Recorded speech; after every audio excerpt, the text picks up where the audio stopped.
What's up, everybody? Jesse Dietrick and Pat Jack are back at you with another episode of the Heart of Hockey motivational interviews. Now, today I have an extremely special guest joining us. This is probably my oldest friend, my best friend. We've known each other since before we knew how to tie skates back in Pittsburgh, Pennsylvania. This is my friend Max Richards. Max, how are you? I'm good. I'm happy to be here. How are you guys?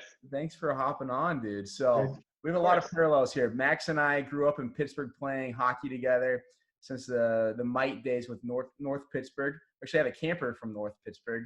And then Pat and Max have the parallel that they both went to Miami University in Ohio. Right. So yeah, thousands of miles apart, or actually not that far. How far is Portland from San Diego? That's where Max is at now. The drive up when we moved from LA to come up here, it was I think it was a 15 to 16-hour drive. So for you, maybe in that 18-hour range. I don't know the miles, but well, we're planning on doing that. We're thinking next year we're gonna do a road trip. I'll fly up probably won't drive to Portland. I'll probably fly up to Portland, then we're gonna drive from there and see some hockey games in Portland and get up to Seattle when they have their expansion team, and then go to Vancouver. So we have some plans on the schedule there. So that'll be sweet. But anyways, Max and I, we go back to before we even started playing organized club hockey. We were doing developmental hockey back in Pittsburgh for North Pittsburgh for a few years. And we played Mite Squirts together. And ever since, we've been super, super close. And I think, for everybody listening in, there's so many awesome relationships that you can develop just from the sport of hockey. And Max and I mean, we go way back.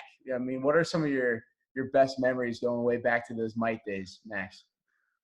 Oh, I remember, I think we met in a summer league or something when we were Mites or even younger. I don't know. But I remember those early, it was developmental. It was try to play hockey, you just get out on the ice, you can't skate, but the parents kind of push you around on the ice and hope you start to learn how to skate. And I remember I knew about hockey, but I couldn't skate really well. But I remember I played goalie. And so when I remember one of the dads handed me the rink set of goalie pads, and I got to put those on for the first time. I was like, this is cool. I want to do this. I don't have to skate and get tired like everyone else. I can just stand in the net at that point. So that was a really cool, I don't know. I just found a lot of cool things about it. And that stuck out to me. I think those early, the 6 a.m. practices when you're the youngest kids, you're usually getting those early slots too. So those are the things that still stay with me to this day. Yeah. How did you get into the sport? Was it all through your dad? Yeah. So I've now seen some home videos from when I was young, and when I think I was 2 to 3. There's some home videos of us.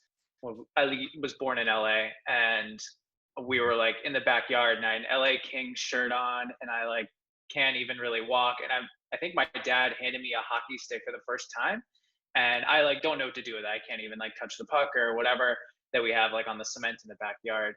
And I just that was clearly my first time doing it. And I think it was just always a part of me. It was sort of the Gretzky years of the Kings and stuff. So it was cool, and I bet fun to watch. And I'm sure my dad just had it on TV a lot.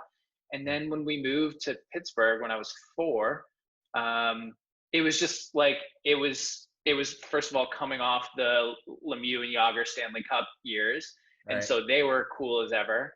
And we just went to the learn to play thing, and it grew from there. And I just I had that memory with my dad, and then I met kids that I liked, that I wanted to keep playing and hanging out with, and it just grew. Yeah, I remember those days, those early morning practices. Oh man. I mean, we get dressed at home and then show up, and you're still half asleep. Yeah.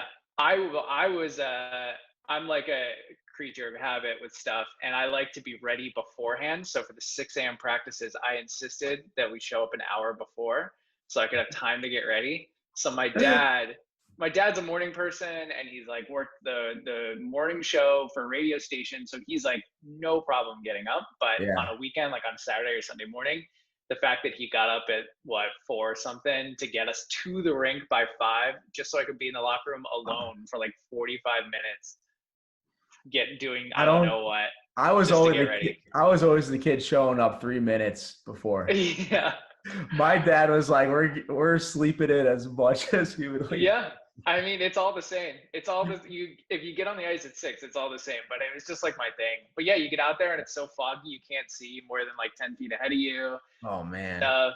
And yeah, just all those sort of like little things that seem painful at the time that now I look back on such like a fondness. Yeah, absolutely. Those were the days. I mean, Pat, I'm sure you can attest to that now with Simon. You're the hockey dad now. I'm hoping we get to become hockey dad someday, but have you had to do the early skates yet? But early skates. Oh my gosh, it's 6 a.m. and you like go in and rustle him awake, and he's still wiping sleep out of his eyes. But you know, after you say, "Come on, buddy, get up," and then, "Come on, we got to go to the rink," and then he's up and he's wide awake and he's ready to go. Yeah. Because he also knows that he's going to get donuts after those early morning sessions. But there were a couple times where we were leaving. Probably 4 a.m. to get there because they offered a free stick time to all the kids who play. And so, that gives us a chance to play together because normally I don't get a chance to play with them. So those were some of my best memories pre-lockdown, was getting up super early, going to free stick time. I get an hour of skating. He gets an hour of skating. And we're hearing the coyotes howl as we're leaving for the rink. But early morning, what a bonding, that you get to have with your dad and with your son. And I'm sure those memories hold, real strong for you guys. Absolutely. Yeah.